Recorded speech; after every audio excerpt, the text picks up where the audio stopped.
C'est toujours un grand plaisir pour nous de vous retrouver sur votre plateau de télévision Congo et Sengo Officiel Plus Télévision pour partager les informations avec vous, échanger sur l'actualité qui domine en République démocratique du Congo et pourquoi pas partout dans le monde. La République démocratique du Congo, l'actualité reste vraiment politique.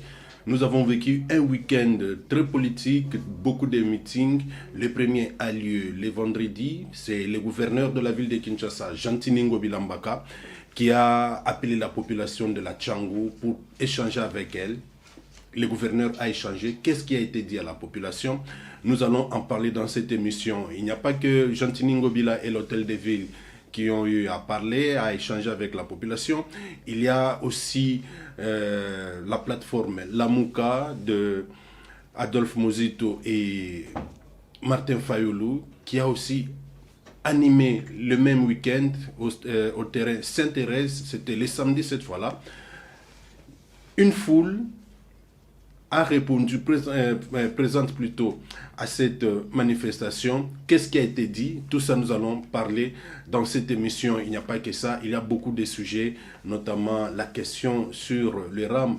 Qu'est-ce qui ne va pas? Pourquoi les dossiers n'évoluent pas? Pourquoi les ministres jusqu'à ce jour n'est pas toujours convoqué à l'Assemblée nationale pour répondre aux préoccupations des députés nationaux, encore que il paraîtrait, il y a des choses qui nous parviennent, comme quoi les ministres normalement devraient démissionner. Tout ça, tous ces sujets, nous allons les développer dans votre émission Politicana avec notre invité que vous allez commencer à vous habituer avec lui parce que nous étions déjà avec lui dans cette émission dans les jours passés. C'est monsieur Jean-Félix Senga. Il est le président du Parti des chrétiens démocrates et membre de la MOUCA. C'est avec lui que nous allons animer cette émission. Président Jean-Félix, bonjour. Bonjour. Vous allez bien? Je vais très bien. Après notre dernière émission? Oui, après notre dernière émission, il y a eu beaucoup de péripéties. Comme vous le savez, la situation politique du pays n'est pas de tout repos. Elle est très mouvementée, très animée. Bon, nous ne prenons pas active à cela. C'est ce qui fait que nous sommes tout le temps sur le terrain, nous sommes tout le temps en activité parce que la situation nous y contraint. Ok, la situation vous contraint d'être tout le temps sur le terrain, tout le temps dans des réunions pour réfléchir sur la République démocratique du Congo. Et d'emblée déjà, notre première question, quel est le bilan que vous-même, en tant que cadre de la MOUCA, vous faites de votre sortie de samedi passé devant la population? Bon, sans vouloir jouer à la modestie, j'aurais voulu que ce soit quelqu'un d'autre qui fasse ce bilan que moi, en tant qu'acteur concerné au plus haut point. Mais néanmoins, comme vous me posez la question... Et si quelqu'un d'autre disait que c'était un fiasco? Oui. Quelle serait votre réaction maintenant? En fait, il le dirait en âme et conscience, il le dirait juste pour nuire, juste pour se satisfaire, ou il le dirait objectivement. Pour tirer de vous une information. Je crois que il va falloir amener notre peuple aujourd'hui. Si nous rêvons d'être à l'instar des autres peuples, il y a certaines choses que nous ne devons pas ne pas nous permettre. Les jugements, l'objectivité, l'honnêteté, le sérieux, la discipline. Si ces quelques valeurs ne caractérisent pas un peuple, il est difficile de s'attendre que ce peuple aille loin. Déjà, ces valeurs-là ne caractérisent même pas les politiques comme vous êtes. On constate dans les politiques congolais qu'il n'y a pas la vérité, il n'y a pas la sincérité, il n'y a pas les valeurs, tous les éléments que vous venez d'évoquer ici. C'est ça ce qui caractérise les politiciens congolais. C'est effectivement ce qui fait la différence entre nous, la MOUCA, et les autres. J'ai toujours dit, le malheur de ce pays, c'est que dans la classe politique congolaise, il se recrute du n'importe quoi. Il faut l'avouer, il ne faut pas avoir honte à le dire. Et les gens pensent que la politique, c'est le seul lieu, le seul terrain, c'est un véritable tremplin pour se faire l'argent. Les gens y viennent sans vision, sans idéal, sans aucun rêve pour ce pays et pour ce peuple. Malheureusement, c'est ce que les politiques ont inculqué dans les têtes des Congolais, que pour avoir de l'argent, il faudrait adhérer dans un parti politique beaucoup plus proche du pouvoir. Aujourd'hui, c'est l'Union sacrée de Félix Tshisekedi. Demain, s'il arrivait que c'est la Mouka, tout le monde va adhérer dans la Mouka parce que tout le monde croit que derrière la Mouka, il y a l'argent. C'est ce que les politiciens ont inculqué aux Congolais. Là, il y a à boire et à manger. Il y a à boire et à manger. C'est dire, il faut qu'on se dise la vérité. Oui. Ce que la classe politique est, c'est le reflet de ce que notre peuple est. Okay. Les politiciens ne viennent pas du ciel, ne viennent pas de l'enfer. Ils viennent du peuple.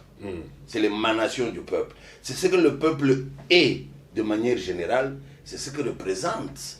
Les politiciens ne sont que l'expression. Donc vous voyez, ce que vous voyez, vous déchiffrez dans l'homme politique congolaise, c'est ce qu'il y a dans le peuple congolais. Voilà pourquoi nous avons du travail, nous avons le pain sur la planche. Nous avons le devoir d'éduquer la population, de donner le civisme. Nous avons le pouvoir d'amener notre peuple à être à même de pouvoir faire des choix et des choix judicieux pour son épanouissement, pour son bien-être. Et vous remarquerez que dans ce pays, les gens ont renversé les choses. L'échelle de valeur, l'élément qui captive, l'élément qui devient, on dirait, un leitmotiv pour le peuple congolais, c'est d'abord l'argent. Pourtant, il ne devait pas en être ainsi.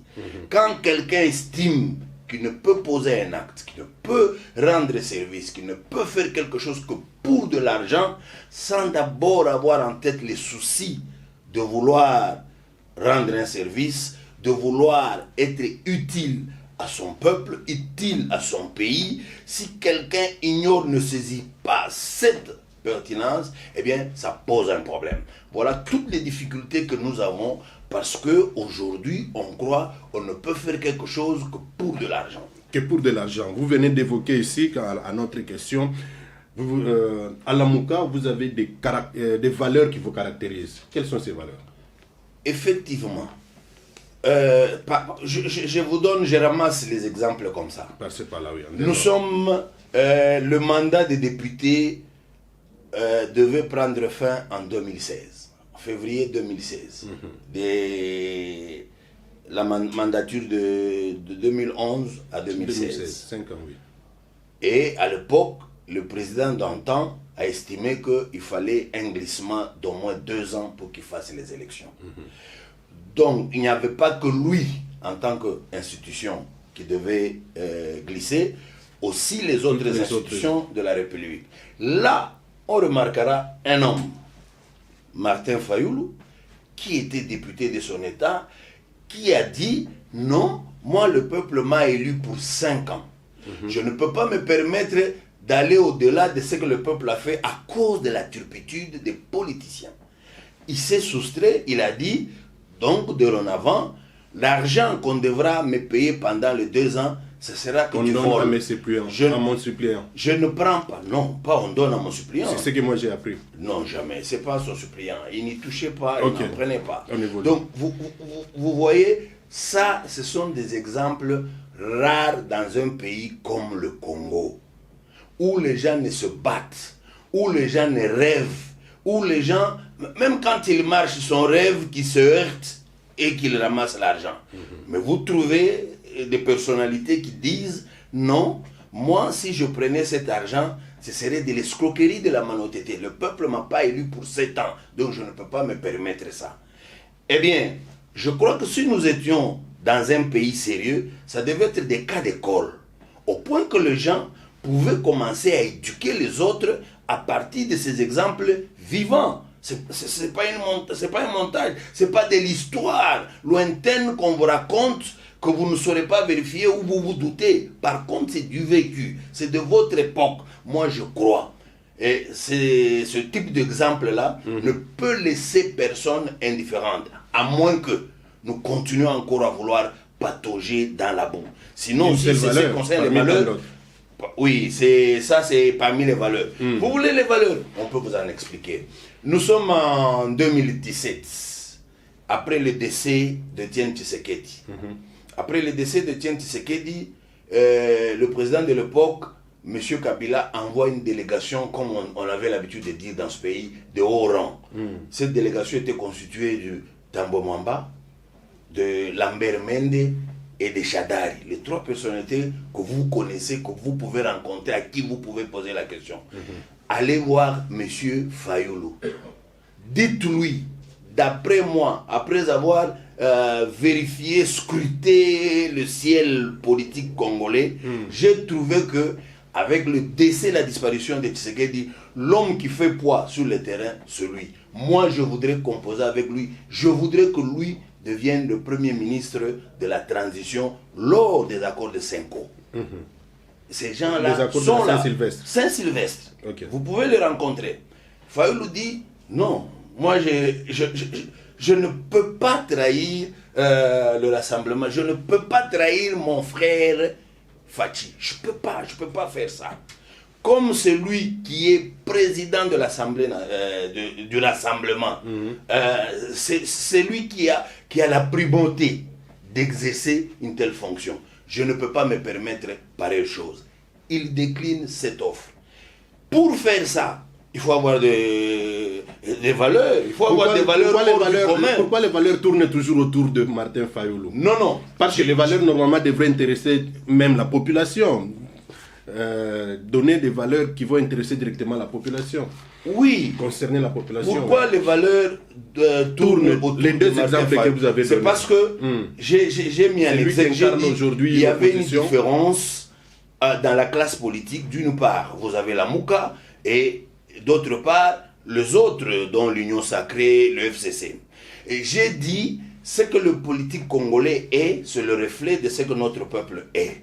Mais j'ai encore ajouté que le politicien avait le devoir de former, d'informer, d'éduquer la population congolaise. Pour éduquer, pour former, pour informer, il faut avoir quelque chose. Quand soi-même on est vide, quand soi-même on n'a rien, on ne peut rien donner, on ne donne que ce qu'on a.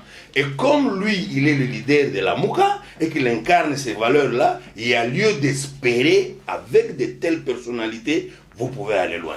Vous pouvez éduquer ce peuple et le redresser. Voilà. Vous avez suivi, c'est le président Jean-Félix Senga.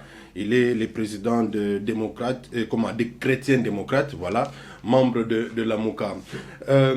Au cours de ces meetings, la Mouka a survolé vraiment tous les sujets qui font l'actualité en République démocratique du Congo. La question de la CENI, la question de la sécurité à l'Est, la question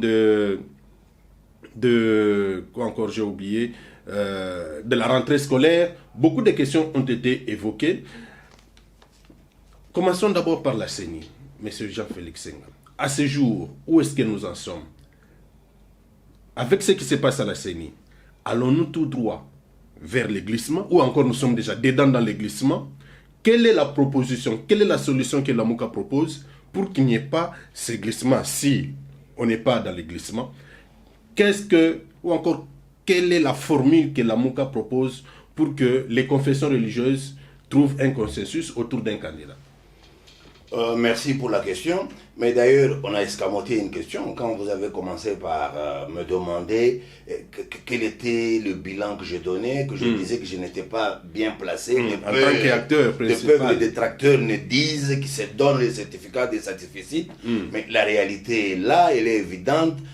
Comme vous, les journalistes, vous avez coutume de dire, TVza Radio T, les images parlent d'elles-mêmes. Il y avait une foule immense qui a répondu présent et qui a démontré qu'il y avait soif de communier avec ses leaders. C'est effectivement à cette occasion que le leader... C'est la même population qui était les vendredis avec Gentili Ngobila. Il y a lieu de nuancer. Pour Gentili Ngobila, à la veille, d'abord, l'ordre a été donné à tous les bourgmestres, tous leurs administratifs jusqu'au chef des rues, de répondre présent. Celui qui ne viendra pas de perdre son poste. Ça, c'est un. Ça, c'est vous qui le dites. Ça, parce que moi, je n'ai pas cette information. C'est un secret. Je vous en donne. Okay. Et maintenant, vous faites votre devoir de vérifier sur le terrain. Vous allez vous rendre compte que je vous ai dit la vérité. Okay. 2. on a vu des sacs d'argent. On vous remet 10 000 francs et un polo. 10 000 francs et 15 000. 3. Après le meeting, le peu de gens qui étaient quand même là pour l'une ou l'autre raison, il y avait une bagarre généralisée là-bas. Les gens se sont battus parce que le partage n'a pas du tout été équitable. Okay. Donc vous ne pouvez pas comparer les deux meetings où les gens viennent d'eux-mêmes depuis le matin ils viennent, et puis n'oubliez pas, avant le meeting, à la veille, vers 4 heures du matin, nos services nous ramenaient déjà l'ambiance nous amenaient le feuillet voilà. Que le pouvoir en place, on dit le pouvoir en place a jeté des biscuits partout pour dire aux gens le meeting est reporté, le meeting est annulé, il n'y aura pas meeting, ne venez pas. On a passé, mais les papiers sont là. Ce n'est pas que ça aurait été mieux de nous amener ça. En tout cas, si je savais qu'on aborderait cette question, je vous l'amènerais. Okay. Les papiers sont nombreux, on a jeté. Il y en avait pour venir démobiliser, décourager les gens. Malgré cette démobilisation, malgré tout ce qui a été mis en place pour faire en sorte que le meeting échoue, eh bien, c'était une grande gifle à l'endroit des adversaires de la Mouka. Donc, un succès éclatant, un succès sans pareil. Voilà. Au cours du meeting, vous posez la question, mais vous avez abordé un certain nombre de questions, notamment celle concernant la CENI. Vous avez remarqué, ce n'est pas par hasard que la question concernant la CENI n'a été abordée qu'en dernier lieu. Je crois que ça devait vous interpeller parce que par le temps qui court, les gens ne parlent que en relation avec la CENI, l'organisation, le SENCO, les catholiques. Les gens ne parlent que de ça. Mais au meeting de la Mouka, au lieu que la Mouka vienne, commence directement avec cette question hautement politique, non, on en parle en dernier lieu. Parce que vous saviez que si vous parlez de la CENI, tout au début, la population allait perdre. Non, c'est parce que... Vous avez usé de la stratégie politique. C'est parce que les autorités de la Mouka tenaient d'abord à parler de ce qui touchait directement le peuple. Donc sa situation, sa misère, et tous les éléments qui font que aujourd'hui le peuple se retrouve dans cette misère indescriptible. Notamment RAM. Les autorités de la Mouka ont d'abord parlé de cette question qui concernait le peuple. Donc ils sont, pour dire, ils sont préoccupés au plus haut point par la situation, la vie du peuple, la vie de nos populations. Nous allons aborder cette question sur le RAM et ainsi de suite. Mais qu'en est-il de la CENI? Pour ce qui concerne la CENI, ce n'est un secret pour personne, contrairement à ce que les gens pensent. Je crois l'avoir déjà dit. Nous, la Mouka, nous disons que le combat qui devait se faire, ce n'est pas celui de dire qui nous mettons comme président, qui nous mettons comme vice-président, qui nous mettons comme questeur. Ce n'est pas celui-là qui nous concerne, nous, les membres de la Mouka. Nous sommes plus préoccupés par la loi organique de la CENI, la loi fondamentale, cette loi qui organise la CENI. C'est cette loi que nous voudrons qu'elle soit impartiale. C'est cette loi que nous voudrions que nous la trouvions de manière consensuelle. Pourquoi? Parce que tous, en tant que partie prenante, il faut que nous partions aux élections avec égalité des chances. Il faut que la loi engendre une CENI neutre qui peut vous produire un travail à l'issue duquel la paix sera garantie. Donc voilà la préoccupation de la Mouka, à la différence des uns et des autres. Et aujourd'hui, certaines langues voudraient dire non, la Mouka dicterait les choses à la SENCO. C'est la question que j'allais vous poser. Là, vous venez de donner un point de vue que je trouve tout à fait normal. Travailler sur la loi la loi fondamentale de la CENI, bien sûr, vous avez raison. Mais la tendance sur le terrain, c'est qu'on a comme l'impression que tout ce que font les deux confessions religieuses, ECC et SENCO, c'est à la merci de la Mouka. C'est-à-dire, ce que la Mouka dit aux deux confessions, c'est ce qui doit être dit dans des réunions de confessions religieuses. C'est là où aussi ça commence à déranger. Vous ne voulez pas vouloir une chose et son contraire. Vous imposez. Ce n'est qu'une apparence. D'ailleurs, vous avez dit apparemment ce que la Senko et les CC font, c'est comme si c'était dicté par la MOCA. Or, dans la démarche, fondamentalement parlant, nous sommes, on ne peut plus opposer Senko et ECC. Quand vous regardez leurs revendications, c'est selon les textes de leur plateforme. Ils agissent, ils réfléchissent, ils posent le problème selon les textes de leur plateforme qui n'ont rien à voir avec la MOCA. Ça, c'est un. Deux, ils posent le problème en tenant compte de si tel candidat ou tel autre serait en relation étroite avec le pouvoir en place, ce ne serait pas bien de le placer à la tête de la CENI, de peur qu'il ne soit à même, de peur qu'il ne dise que le nom de celui à qui il est attaché ou de celui pour qui il rôle. Ça, c'est ce que la Senko et les CC disent. Mais jusqu'à preuve du contraire, c'est pas ce que la MOCA dit. Donc vous voyez que dans la démarche fondamentalement, la MOCA et ECC ne disent pas nécessairement la même chose. Mais dans le fondamental. Dans une vidéo que j'ai suivie, parmi les membres des 6 confessions religieuses, il y a, je ne cite pas les noms, il y a quelqu'un qui a dit que les jours où ils étaient au centre interdiocésain, en réunion, toutes les 8 confessions, il y avait un groupe de la MOCA qui militait, avec preuve à l'appui, parce que dans la vidéo, je vois même la preuve.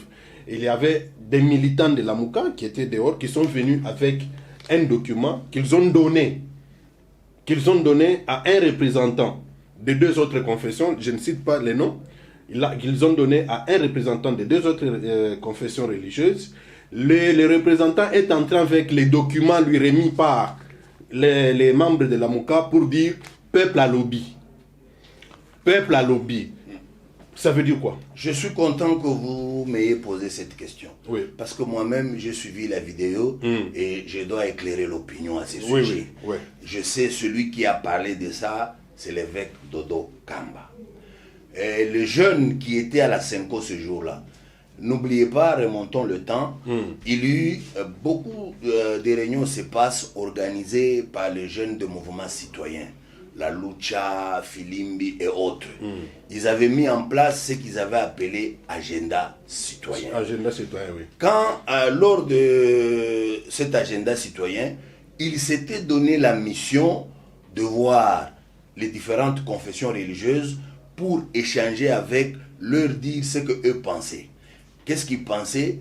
Que ce n'était pas bon de vous battre pour désigner quelqu'un à la présidence de la CENI. Par contre, il était judicieux de faire en sorte que la loi organique soit impartiale et cela arrangerait les choses. Donc, il militait pour la dépolitisation de la CENI.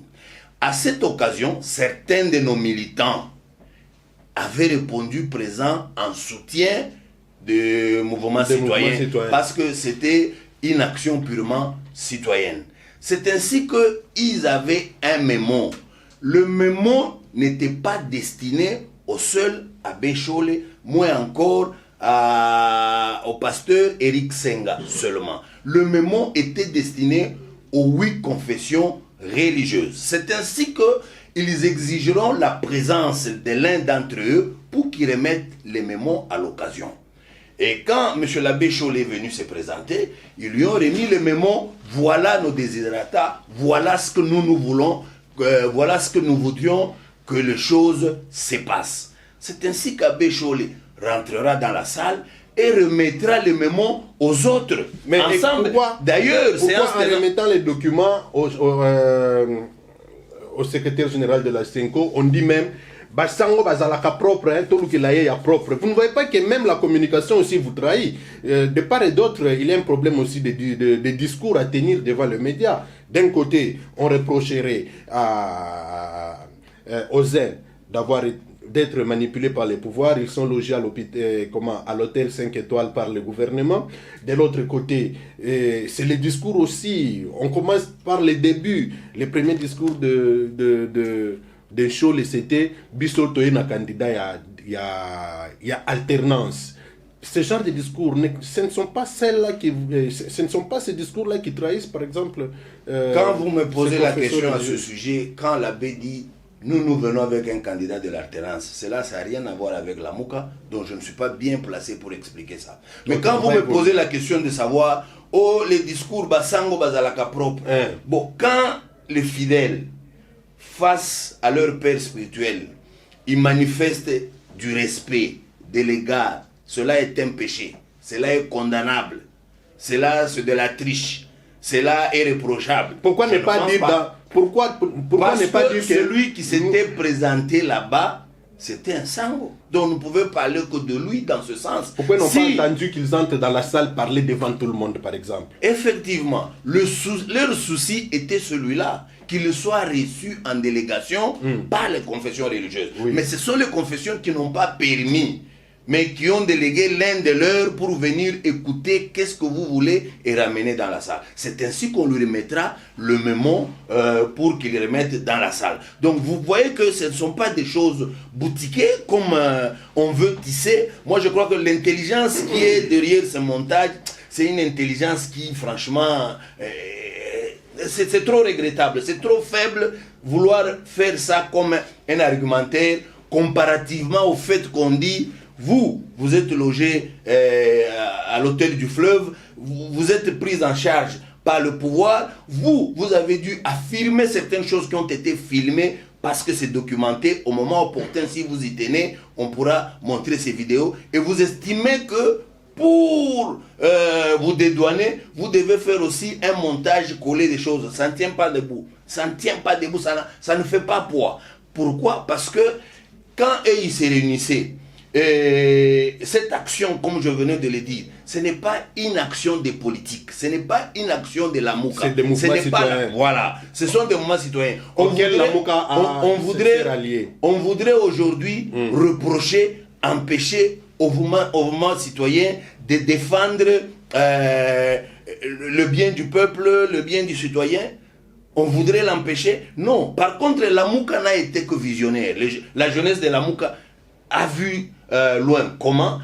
On voit ce que le mouvement citoyen faisait, que c'était important, on dit, parce que nous tous, nous inscrivons dans le schéma de faire en sorte qu'on dépolitise la CENI. Autant que nous saisissions cette opportunité pour accompagner nos frères des mouvements citoyens. Et à l'occasion, on amène un mémo. Mais, Président Jean-Félix Senga, je voudrais que vous répondiez à cette question en toute sincérité.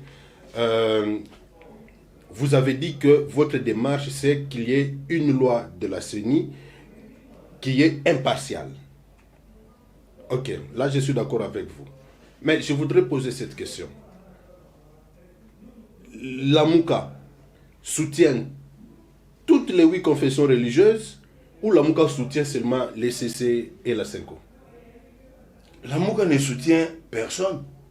La Mouka n'est avec personne. Mais la Mouka dans les meetings de samedi a encouragé les 2 confessions. Je vais être très clair avec vous. Oui.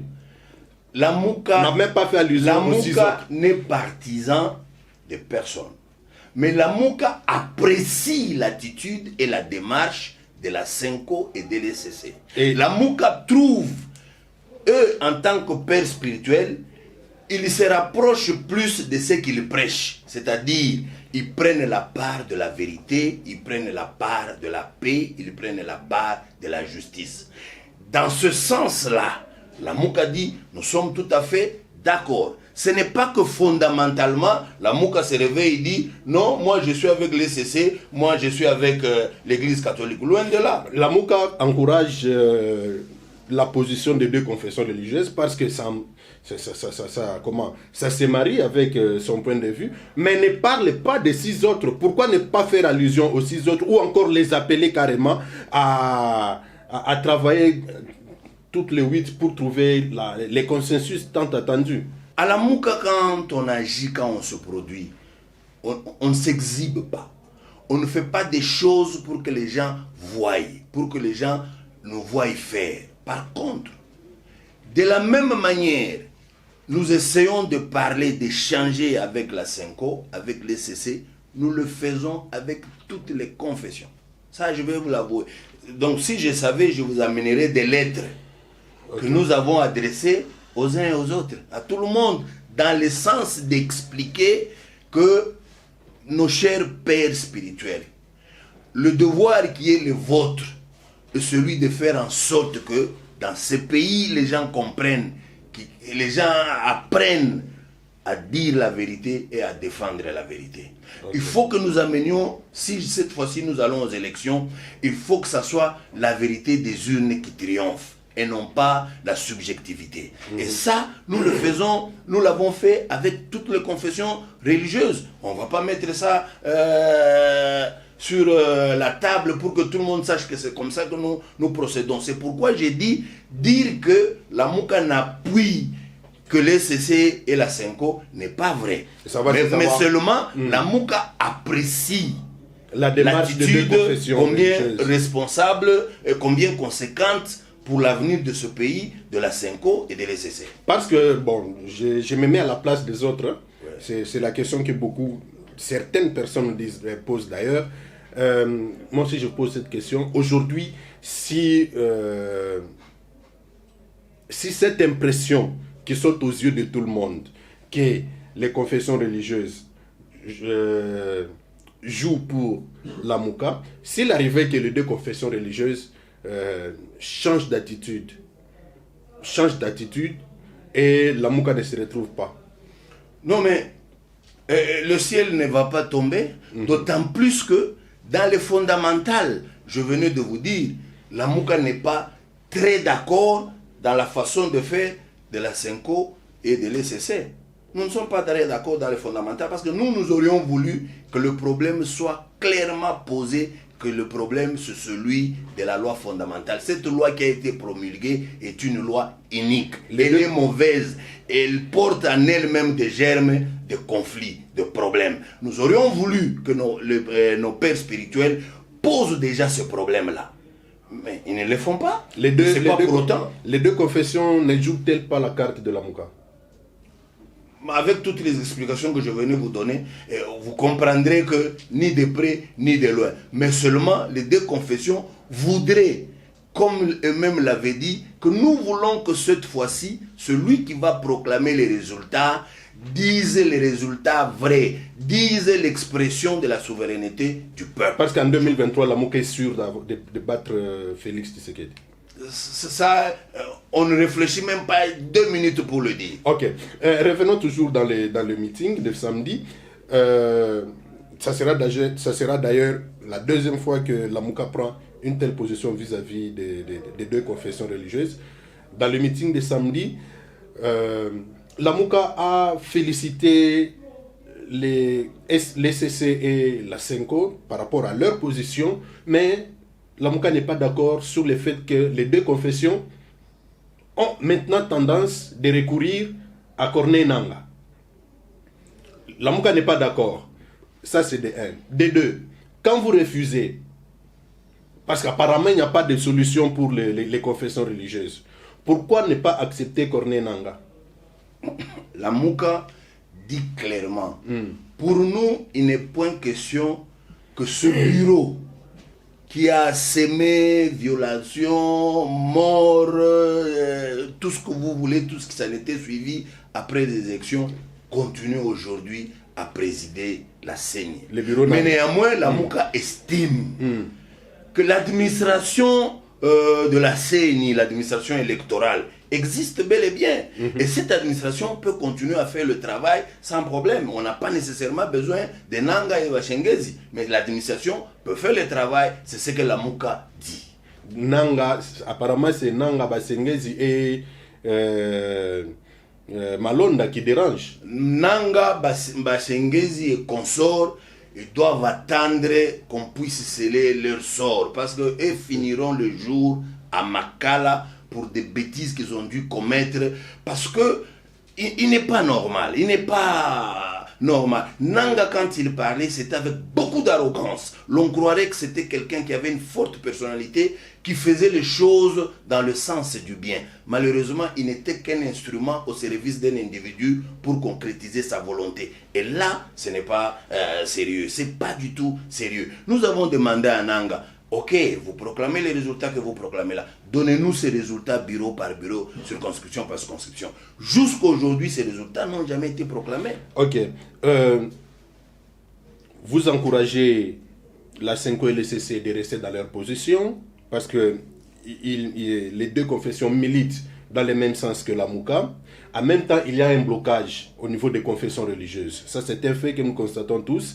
Le deuxième, la proposition même des deux confessions religieuses, vous, la Mouka, vous la refusez.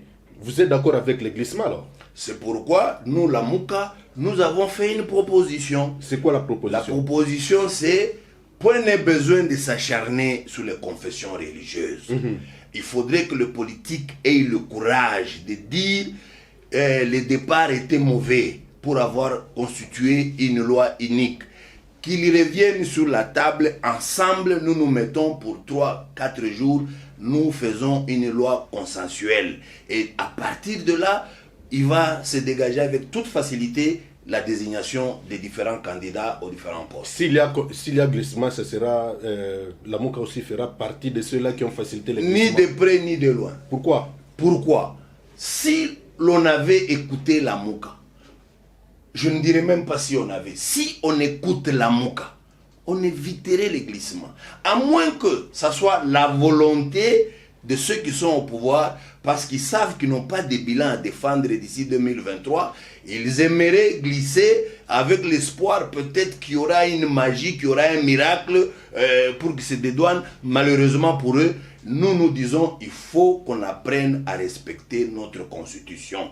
Donc le délai constitutionnel devra être respecté. La Mouka a fait une proposition et nous sommes allés même au-delà. Non seulement nous demandons que l'on se mette autour d'une même table, pas pour un dialogue à l'issue duquel il y aura partage de postes. Si c'est ça leur crainte, nous les tranquillisons. Ce n'est pas notre préoccupation parce que nous ne partagerons jamais leur bilan, mais nous ne ferons jamais partie des institutions que nous-mêmes nous avons taxées d'illégitimes, d'illégales. Donc nous ne pouvons pas y prendre part. Toutes les raisons sont là pour qu'ils soient calmes, qu'ils se tranquillisent. Seulement ce que nous voulons, c'est qu'on se mette sur la table, que nous fassions des réformes de manière consensuelle. Donc nous ne sommes pas pour un quelconque glissement. D'ailleurs, nous venons même de proposer un calendrier.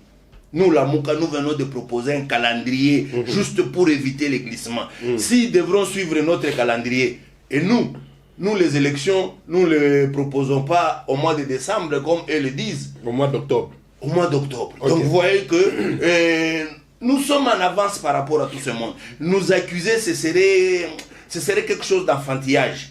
Parce que nous sommes suffisamment préparés et toute notre élite qui nous suit se rend compte que aujourd'hui, si on nous accuse, c'est faussement qu'on le ferait. Dans les attaques et contre-attaques que nous assistons sur la place publique, dans les médias, entre les confessions religieuses, il y a la dernière sortie médiatique de 6 dans laquelle ils ont dit s'il y a un problème au niveau de la Senko, en fait, s'il y a un problème au niveau des confessions religieuses, c'est parce que la Senko et les CC ont un problème particulier avec Félix Tshisekedi. Vous êtes d'accord? Ça, c'est encore une bêtise. Comment vous appelez ça une bêtise? C'est leur point de vue. C'est encore une monstruosité. C'est leur point de vue. Que quelqu'un qui se veut sérieux dise ça. Comment? Que quelqu'un qui se veut sérieux dise ça. Moi, je crois que quand lui-même disait ça, ses propres sens lui ont dit, qu'est-ce que tu fais encore? Qu'est-ce que tu fais encore comme bêtise?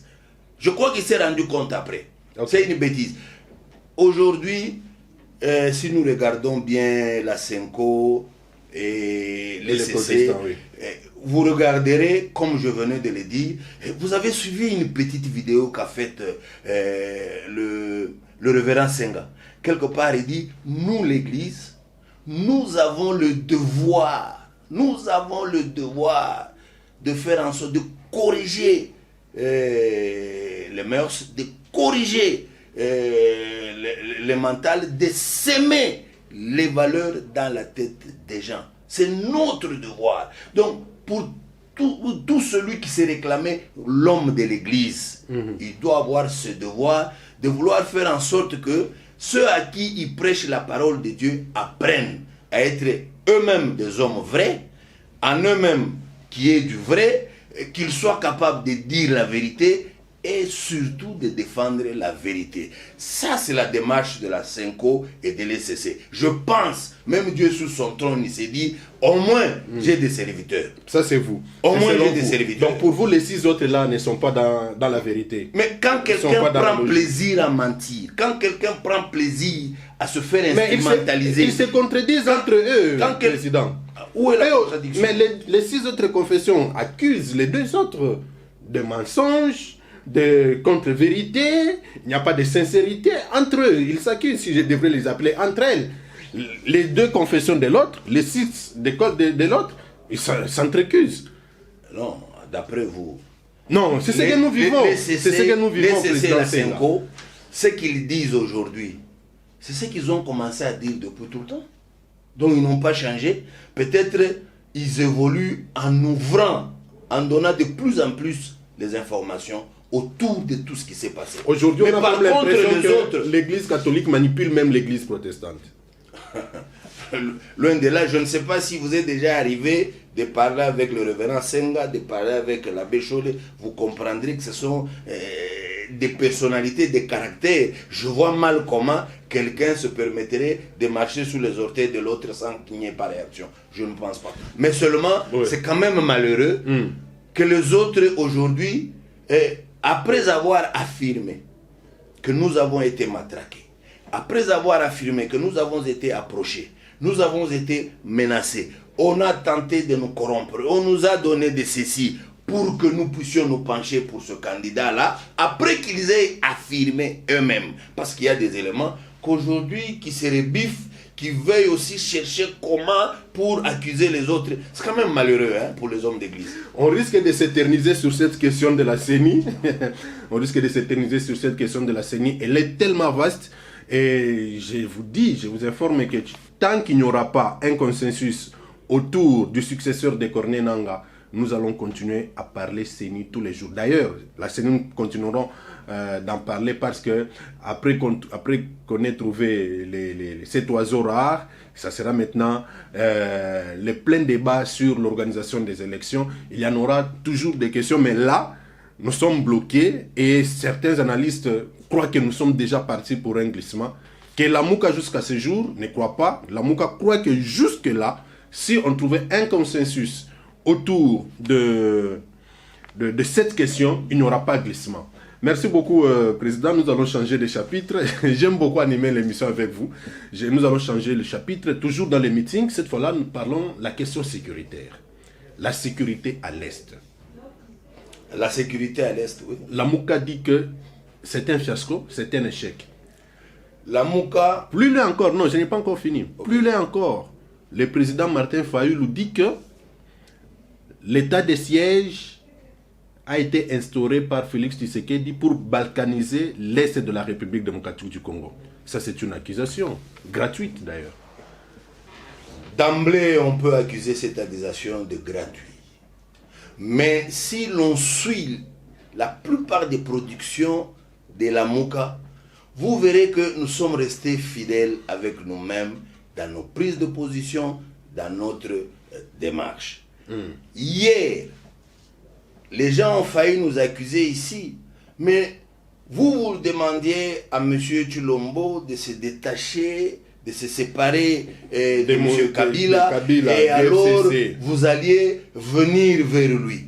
Or, jamais nous avons osé dire, s'il s'est séparé, nous viendrons. Et nous avons même affirmé qu'ils ne s'étaient jamais séparés. Jusqu'à ce jour. Et Chilombo et Kabila ne se sont jamais brouillés, ne se sont jamais séparés. Le deal demeure. Et c'est le deal qui dicte même la conduite de Chilombo dans la gestion de la République. Ça, la Mouka, nous continuons à l'affirmer. Par contre, nous reconnaissons peut-être qu'il y a eu des problèmes au niveau de la coalition FCC cash. Ça, oui. Mais les deals qui est le fondement même du pouvoir de M. Tshilombo n'a jamais bougé d'un seul iota. Ça, le deal existe. Il faut que les gens tiennent ça pour dit de la part de la Mouka. 2, nous disons, à un moment donné, nous avons dit, vous savez, celui qui dirige ce pays, c'est Kagame. Nous l'avons affirmé. Les gens ont dit, voilà, vous avez changé de langage. Hier, c'était Kabila, aujourd'hui, c'est Kagame. Vous voyez comment vous vacillez. Par contre, nous sommes restés fidèles avec nous-mêmes. Le pouvoir, Kagame et Kabila, nous disions, il était comme un inspecteur, un chef que Kagame a mandaté au Congo. Kabila travaillait au nom de Kagame au Congo. Donc le véritable pouvoir, c'est Kagame qui le détenait. Mais les mêmes Kagame que vous pouvez faire la transitivité. Sur qui vous avez compté, non? Vous avez compté sur Kagame à la veille de la publication des résultats. Pourquoi votre attitude a changé brusquement? Monsieur le journaliste, qu'on ne fasse pas des amalgames. Mais c'est ça. Je suis bien placé pour répondre au nom de la Mouka. Nous n'avons jamais compté sur Kagame. Mais une chose est vraie, à l'époque où les élections se sont tenues au Congo, oui, celui qui était président de l'Union africaine, c'était Kagame. Donc nous, le problème, ce n'était pas Kagame, le problème, c'était l'institution de l'Union africaine. Merci, parce que vous avez bien compris. Je crois que même le peuple comprend très bien. Oui. Les choses étant, nous disons, pour ce qui concerne l'état de siège, sur base de quoi nous avons été à même, le président élu a été à même d'affirmer haut et fort que c'est un fiasco.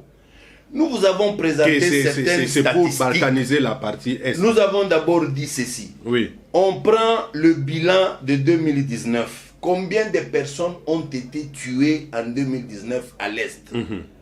C'était à peu près 1112 que les gens qui ont été tués en 2019. On prend en 2020, c'était à peu près 1000 quelque chose. On prend le bilan des tueries pendant l'état de siège, à partir de l'instauration de l'état de siège, donc à partir du 7 mai jusqu'à nos jours, 913. Compare. Moi, je sais qu'ils sont dans les 600. 913. Okay. 913 tués, 460 portés disparus. Vous comprendrez que le bilan est très élevé pendant l'état de siège que en dehors de l'état de siège. Ça, c'est un.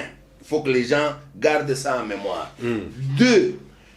Pendant l'état de siège, on a constaté que les Ougandais, les armées ougandaises et rwandaises ont fait leur progression vers Goma, vers chez nous, de 75 km à vol d'oiseau.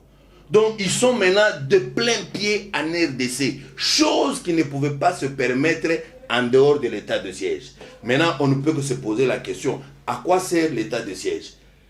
Vous voyez que l'état de siège facilite les tueries.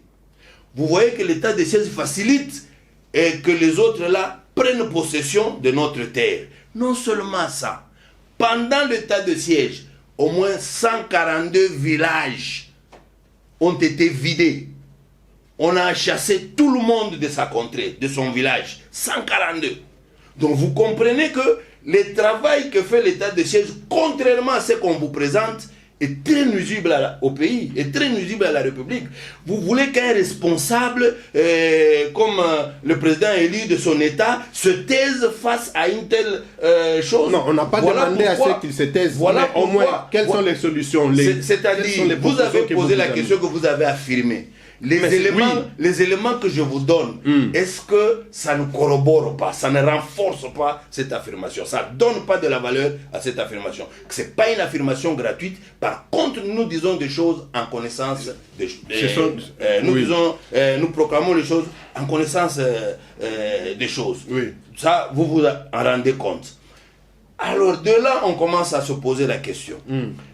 Dans le temps, nous avons vu les déplacés rwandais qui étaient en Tanzanie. On les a fait partir de la Tanzanie. On les a amenés, mais on ne les a jamais casés nulle part au Rwanda. Donc, on les a amenés en RDC.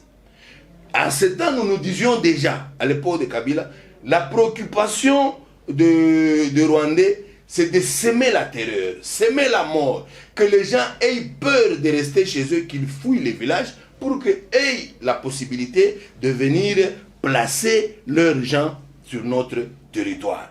Est-ce que ça, on ne peut pas appeler ça balkanisation? Si de là, on affirme que non, l'état de siège est en train de servir la balkanisation. L'état de siège est en train de servir Kagame. Si on affirme ça, ce serait avec erreur. Mais vous que les gens viennent de montrer le contraire. Vous êtes politique, bien sûr, vous êtes des leaders, vous êtes politique, vous êtes civil encore. Mais ce n'est pas ce que disent les gouverneurs militaires qui sont là-bas. Les informations en provenance de Beni et du Nord Kivu, ce sont des communications positives à la gloire de FARDC qui sont en train de faire leur travail, en train de pousser l'ennemi, d'inquiéter l'ennemi. Pourquoi vous ne pouvez pas, pourquoi ne pas faire comme ça s'est fait ailleurs? Je n'ai jamais vu ailleurs les pays divisés autour d'une question sécuritaire. Pourquoi vous ne pouvez pas, même si les autres sont dans les faux, mais pourquoi les dire à haute voix sur la place publique? À votre avis, on les dirait où? S'il y avait possibilité de les dire à voix basse pour que l'on trouve solution, on les ferait volontiers. Mais les gens font la sourde oreille parce qu'ils ont une mission. La mission de balkaniser l'Est de la RDC. Notre présence à leur côté nuirait à leur plan. Voilà pourquoi ils ont tout intérêt à ne pas nous écouter, à ne pas nous suivre. Ils ont tout intérêt à vouloir même nous faire taire. Parce voilà que vous pourquoi, dites, oui. Quand nous parlons, c'est pour réveiller notre peuple, c'est pour que notre peuple comprenne que le pays est en danger et qu'il fasse attention. Ok, nous allons revenir sur cette question. Qu'est-ce que la Mouka apporte comme solution à cette question? Ou encore, je repose ma question autrement. Si c'était la Mouka au pouvoir, quelle serait sa politique pour mettre fin à l'insécurité à l'Est? D'abord, si c'était la Mouka, comme nous l'avions fait en son temps, je crois qu'une question pareille, en des moments pareils, exige à celui qui est à la tête du pays de faire appel à tous les fils et filles du pays. On doit faire bloc autour de la question. Pour faire bloc, on doit échanger, on doit partager les informations, le renseignement et essayer de prendre une décision idoine pour que l'on puisse trouver la solution. Il ne faudrait pas qu'aujourd'hui les gens se trompent. Les gens croient que la Mouka pense que si nous, on était là, c'est alors qu'on proposerait des solutions. Par contre, avant même l'état de siège, nous avons soulevé un certain nombre de questions que nous aurions voulu partager. On n'a pas écouté. À votre avis, vous feriez quoi à notre place? À part dire à notre peuple, malheureusement, ce qui est en train de se faire comme travail, il est en train ce travail-là, c'est contre nous. Il est contre-productif. Voilà pourquoi il ne faudrait pas que les gens continuent à l'encenser. Si aujourd'hui, vous trouvez à l'Union sacrée certains députés, certaines personnalités, certaines notabilités qui sont en train de soutenir, c'est pour l'une ou l'autre raison, mais la plus grande raison. Tous ceux qui ont des groupes armés là-bas à l'Est, des groupes armés qui sèment désolation et mort, sont membres de l'Union sacrée. Allez-y comprendre quelque chose. Vous pensez que ils sont congolais. Ils ne sont pas membres de l'Union sacrée, ils sont congolais. Non. Oui, mais ils sont congolais. Non, j'ai dit ceci. Là, vous donnez raison au président de l'Assemblée nationale quand il disait que vous, députés nationaux, séparez-vous avec les milices de l'Est. Là, vous lui accordez raison. Non. En d'autres termes, l'Union sacrée, c'est quoi? C'est un dépotoir, c'est un fourre-tout. Il est en train de cacher les brigands, les gens qui créent la mort, on les cache, on les protège. Ce sont des Congolais. C'est ce qu'il faut relever. Ce sont des Congolais qui combattent leurs frères, leurs sœurs congolais. Mais est-ce que l'Union sacrée pouvait tolérer une telle situation? Est-ce que... Voilà. Est-ce que au cas où, je ne sais pas si la Mouka était au pouvoir et que la Mouka devrait former une coalition en dehors de la Mouka, ou bien si c'était toujours la Mouka n'allait pas fonctionner, travailler avec les mêmes députés nationaux qui sont là? Ah, ça c'est une très bonne question. Il est vrai, oui, comme le disait si bien de mémoire notre père, de mémoire, Etienne Tshisekedi, le Congo, il n'y aura jamais un fils de trop au Congo. Hein, il n'y aura jamais un Congolais de trop ou une Congolaise de trop. Le Congo a besoin de toutes ses filles, de tous ses fils. Voilà. N'est-ce pas?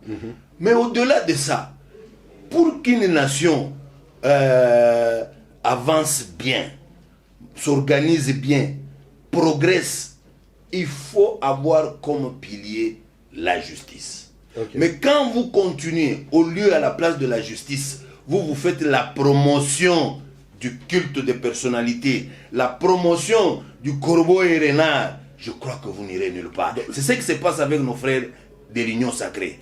S'ils mettent du sérieux, on sait bien que monsieur tel, vous avez un groupe armé, dit, votre place est où? Donc vous donnez raison votre à place est où? Ça vous donnez je ne raison donne pas, je ne donne qui pas. a dit en face de ces députés nationaux. Mais c'est encore une très grosse erreur, monsieur le journaliste. Comment? Mbosso n'a pas du tout raison. Celui qui peut avoir raison, c'est moi.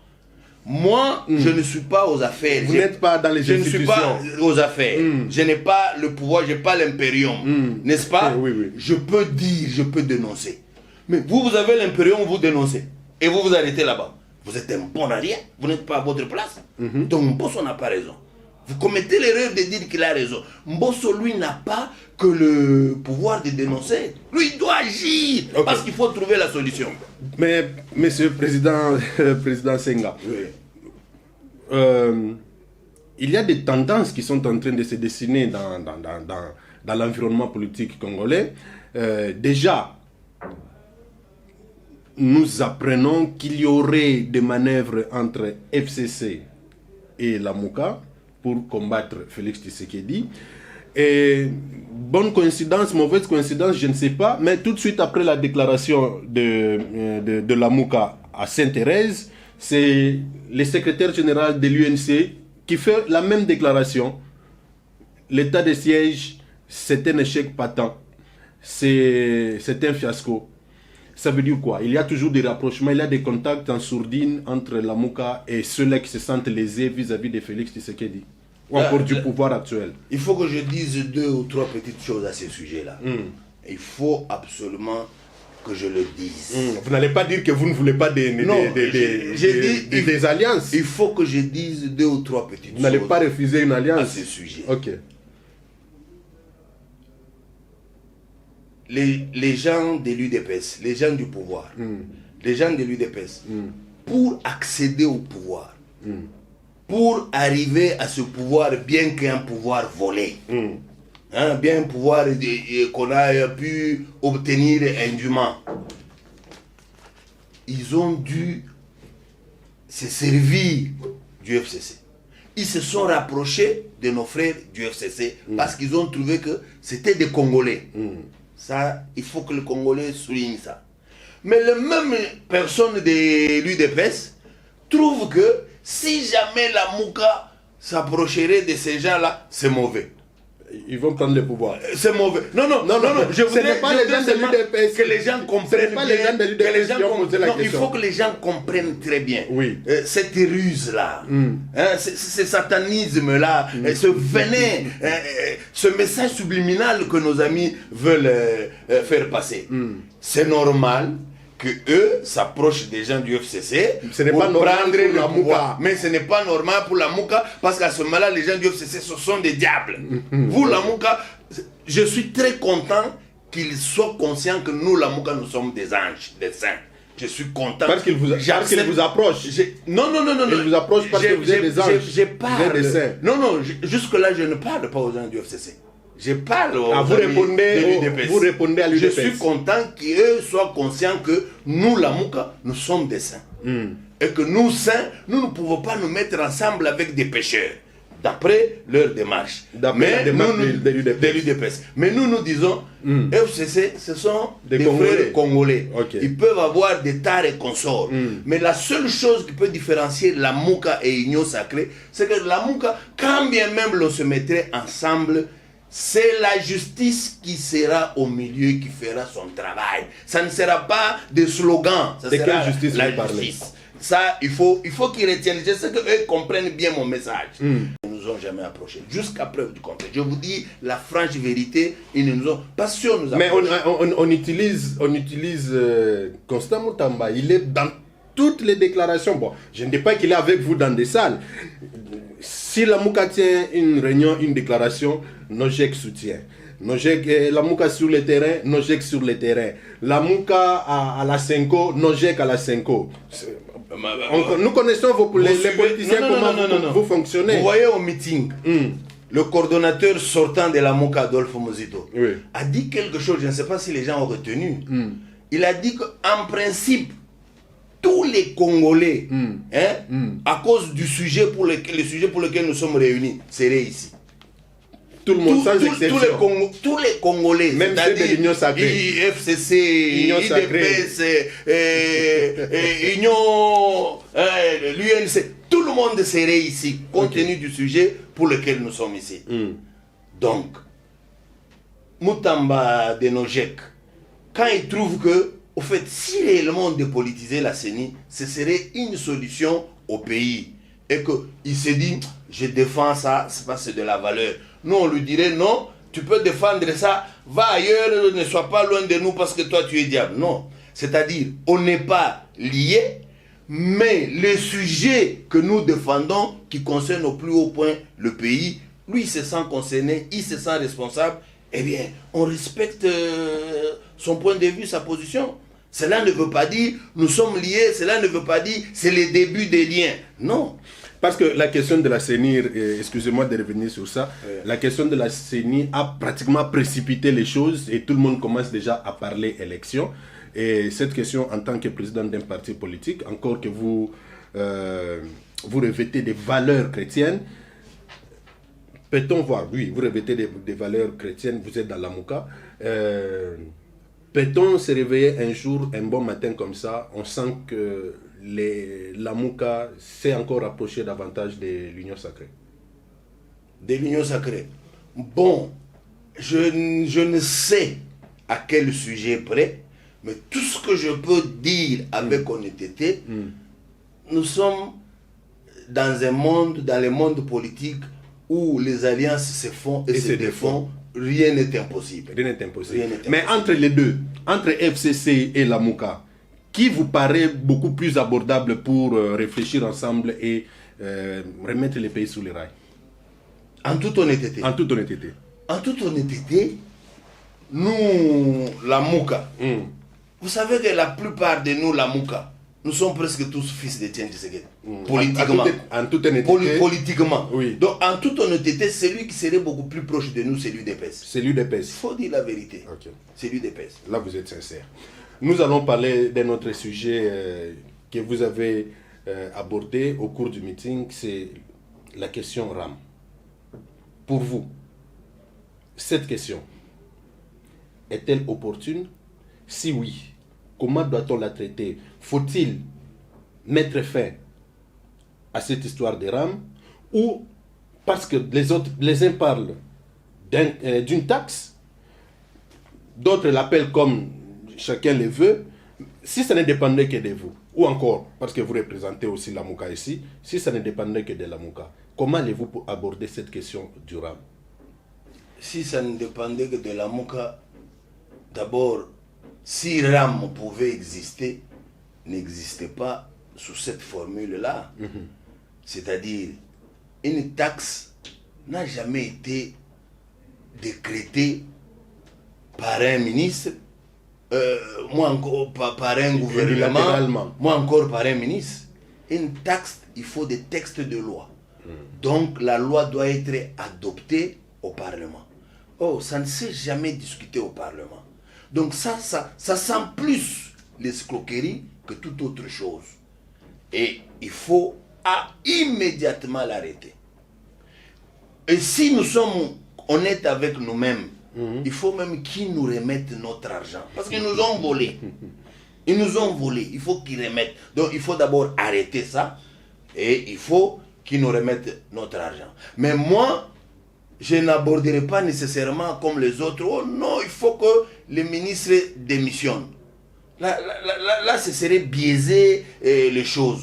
Parce qu'il n'a pas s'agi que d'un seul ministre pour que ce RAM existe. Non seulement tout un gouvernement, c'est non seulement le gouvernement, c'est le pouvoir qui est à la base de ça. Et vous allez demander à un seul ministre de démissionner. Non, ce serait laver les autres, chercher à charger seulement le ministre qui va sa pauvre de lui. Parce qu'on lui a donné peut-être la mission, il assume la mission parce qu'il tient à être au pouvoir. C'est différent. S'il y avait quelqu'un de très forte personnalité, peut-être il refuserait. Il refuserait pareille mission. Donc, le gouvernement a escroqué sa population.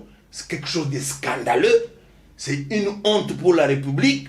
Voilà pourquoi j'aurais voulu que cette histoire, qu'on commence à en parler un peu en chuchotant entre nous, fils du pays, parce que ça donne une très mauvaise image de la République. Mais néanmoins, ceux qui ont soutenu ce pouvoir comprennent qu'ils avaient commis l'erreur du siècle. Parce que ce pouvoir ici, c'est une erreur de la nature dans la gestion de ce pays. C'est une véritable erreur. Donc, le problème se situe là-bas. Il ne faudrait pas qu'on le réduise au simple individu qui bassa. Donc, si je devais me résumer, RAM, c'est une escroquerie. Il va falloir qu'on arrête avec cette escroquerie. Il va falloir qu'on rétablisse les Congolais dans leurs droits parce qu'on nous a volé. On ne peut pas permettre que le pouvoir, que ce soit le pouvoir... Je comprends.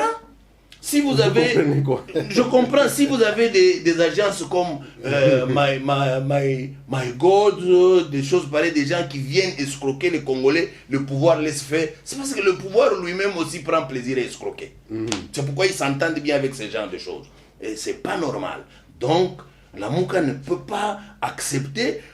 Notre peuple est très pauvre. Notre peuple vit une misère indescriptible et vous vous permettez encore de l'escroquer. Et là, c'est trop méchant. Est-ce qu'on arrête pour réfléchir là-dessus ou bien on retire carrément cette histoire de RAM? Non, même quand il faut réfléchir, ça devait être une taxe. Comment, pourquoi? C'est-à-dire, RAM, quel est le service que RAM rend au peuple? Il nous rend quel service? Parce qu'on a prétendu, si on vole votre appareil, on peut vous permettre de le retrouver. Malheureusement, ils n'ont jamais retrouvé un seul appareil. Bon, j'avais suivi même un des directeurs qui travaille là chez PTNT. On lui avait volé ses téléphones au niveau de Victoire. Il se plaignait. J'ai dit, oh, si toi tu ne sais pas retrouver et le pauvre citoyen. Donc il faut arrêter avec cette bêtise-là. Il faut qu'ils arrêtent parce que ça ne rend pas un service. Donc on ne peut pas faire une taxe juste pour nous ruiner. Juste pour nous ruiner. Donc il devait d'abord arrêter, immédiatement arrêter, et puis nous retourner dans nos droits. Et le reste, on pourra voir, mais sinon tout le monde a compris, on a affaire à un gouvernement qui se permet de faire l'escroquerie au grand jour. Président, revenons d'abord à ce qui s'est passé au terrain Sainte-Thérèse. Il y a le meeting du gouverneur. Dans le meeting, j'ai retenu quelque chose. Il a dit, dans les jours à venir, sur cet espace sera érigé un terrain municipal. C'est quoi l'idée de Gentini Ngobila? C'est de mettre fin à des meetings pour contraindre la Mouka à ne plus tenir des meetings? Il faut demander, le gouverneur devra apprendre d'abord à être aussi modeste. Comment vous avez réagi à cette... Il a entrepris la construction du grand marché. Jusqu'à preuve du contraire, il n'est parti nulle part. Il n'a rien fait. Il y a des familles aujourd'hui qui souffrent, qui croupissent dans une misère indescriptible parce que leur travail, c'était au grand marché. Il leur a privé de faire le travail par soi-disant ces entreprises de vouloir améliorer un consort. Mais jusque-là, il n'est nulle part. Au lieu de se taire, il se permet encore de venir à nous faire des grandes annonces. Nous allons ériger un stade municipal ici. D'abord, on va ériger le stade là-bas. Les gens ont dit c'est leur besoin, c'est ce dont ils ont besoin, ils veulent qu'ils leur donnent cela, ou tout simplement parce qu'ils veulent couper les herbes au pied de la Mouka afin de ne plus drainer le monde là-bas. Je ne comprends pas qu'est-ce qu'il veut, où il veut en venir. Mais malheureusement, lui, on sait qu'il peut parler, mais on sait qu'au finish qu'il ne le fera pas. Qu'il ne le fera pas. Il y a un autre événement. La Mouka a un agenda vraiment trop chargé. Il y avait les week-ends, les meetings, et vous annoncez une marche pour la semaine prochaine. Par contre, on n'a même pas annoncé une marche.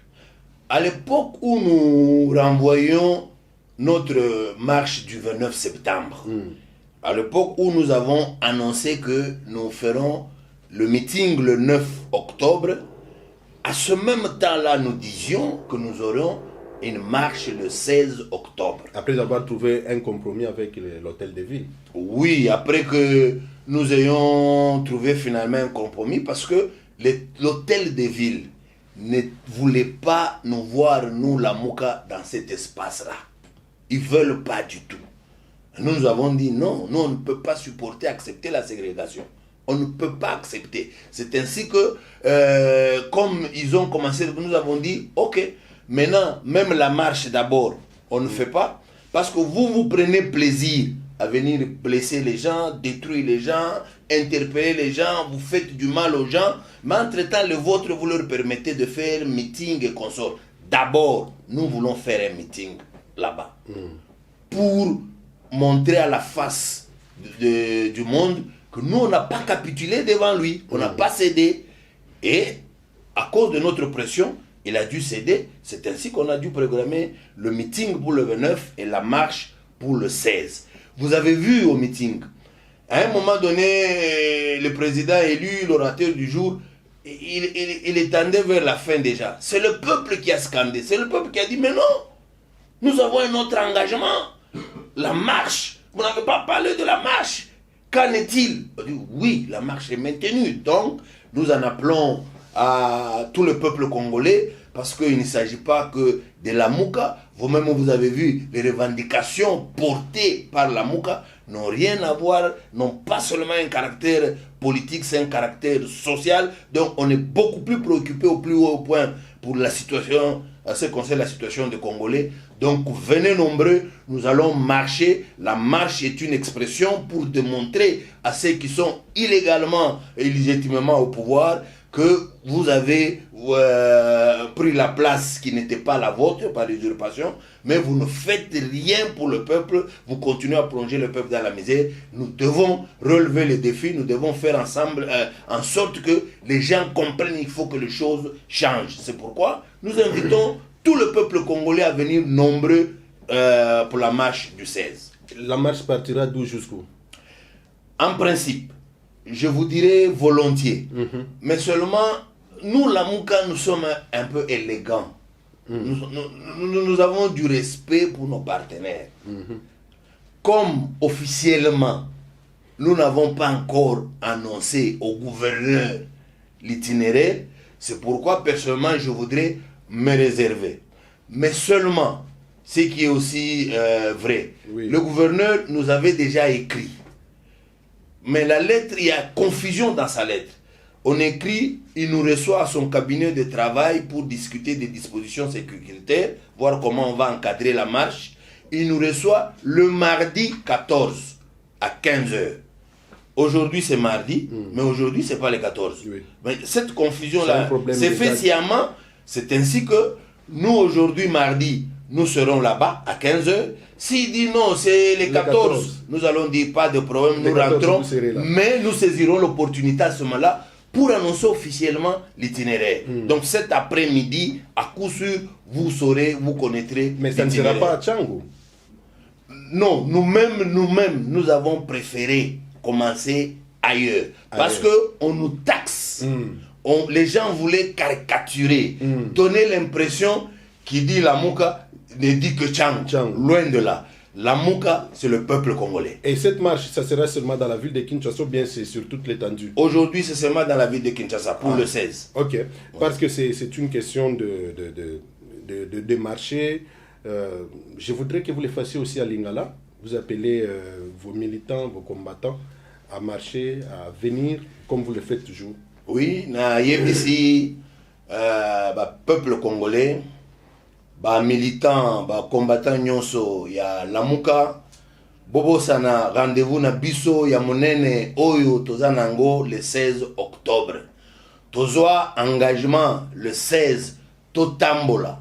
Totambola pona koloba toboyi politisation ya seni. Toboyi glissement. Toboyi fraude électorale. Tolingi banda lelo soki élection et salemi ba respecter volonté à peuple après élection kimia ezala na mboka pototonga mboka. Yango wana to bengi bino boya ebele to bengi ba étudiant to bengi bana Bazalemba bana Livulu bana Makala bana Ngaba bana Moamba bana Chango Funa Lukunga boya ebele en compagnie du commandant du peuple Potosala marche nabiso le 16 octobre. Voilà, Bandeko Balandi à Congo et Sengo officiel plus. Bolandi message, président Jean-Félix Senga et à chrétien démocrate. A Sengi Binonyo surtout, Mokolo ya le 16, Bozala na marche. Mais pour boye bisika nini bokokuta na po banda marche, Bolanda bilidi makasi, ce qui les loté, les 14. Les 14 ekozala jeudi. Donc ce qui les loté, c'est que jeudi, bokoye bisika nini marche ekobandela wapi. Pona kokende ti wapi turo memo ezate non memo ezate. Monsieur Jean-Félix Senga, merci. C'est moi qui vous remercie. C'est moi qui vous remercie. Nous sommes arrivés à la fin de cette émission. Les choses sont allées tellement vite dans cette émission, hein? Nous sommes allés tellement vite que il y avait des réponses à toutes les questions, pas une seconde de temps mort. Ou sinon, ça a été un grand plaisir pour nous de recevoir sur ce plateau M. Jean-Félix Senga. Il est le président des chrétiens démocrates et membre de la Mouka. En tout cas, je sais que vous allez aimer cette émission parce que déjà vous les aimez. Vous aimez toutes les émissions qui passent sur KO, Congo et Sengo officiel plus télévision. Merci beaucoup. Merci à toute l'équipe qui nous accompagne, Pichou, Rudy. Merci à tous ceux-là qui nous suivent. Comme je vous ai toujours dit, n'oubliez pas de liker. Hein? Vous savez ce que c'est liker, non? N'oubliez pas de liker, n'oubliez pas de vous abonner nombreux. Appelez vos amis sur le téléphone. Betaka kananenga mukuse Keo. Okomona ba vidéo nyon surtout ba émission nyon surtout okomona yango okosepela. Benga batu yebisa bango ba s'abonner na chaîne oyoyoyo parce que à la fin vous allez vous rendre compte que vous n'avez pas fait les mauvais choix mais c'est plutôt les bons choix que vous avez fait. Encore une fois de plus, merci président Jean-Félix Senga. Nous sommes arrivés à la fin de cette émission. On se retrouve dans les jours à venir avec d'autres sujets. Vous savez que l'actualité politique au Congo, c'est tous les jours. Bolali, Bolamuki, information ainsi que Bimi. Bolali, Bolamuki, information ainsi que Bimi. Je crois que d'ici peu, une autre information politique, certainement avec un autre invité, si on ne trouve pas, si l'invité du jour ne sera pas disponible dans les jours à venir, nous allons vous trouver quelqu'un d'autre. KO, ce n'est pas que la Mouka, c'est tout le monde. UDPS, FCC, Mouvement Citoyen, les hommes d'affaires, les économistes, les financiers, les gens qui réfléchissent sur l'économie, sur les finances, sur l'environnement, vous êtes les bienvenus dans votre émission. Au revoir.